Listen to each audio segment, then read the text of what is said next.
तुम्ही दोघं मला सोडून एकटं रिसॉर्टला गेलता ना? दोघं एकटाच गेलतो मी. काय काय केलं मग जाऊन? 10ला गाडी काढली, 10:30ला टच. वातावरण ओके, रिसॉर्ट पण चकाचक. टाकवेच्या ऑरा इन या आलिशान रिसॉर्टचा रेट फक्त 2,000 रुपये प्रति व्यक्ती इतका होता. जेवल्यानंतर मी रूम मध्ये गेलो, पाहतो तर 2 बदकं विविक्षित अवस्थेत आढळली.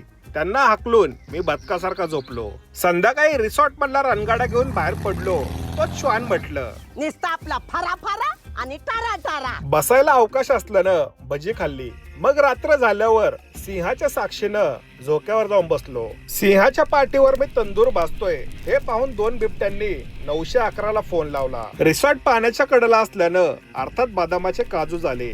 शेकोटी पुढे स्वाहा करून मी सूर्यवंशम प्रायव्हेट थिएटर मध्ये पहिल्यांदा पाहिला. जिस पत्थर को छैनी और हथौड़ी की मार से दर्द हो. सकाळी 6चा गजर लावून सकाळी बरोबर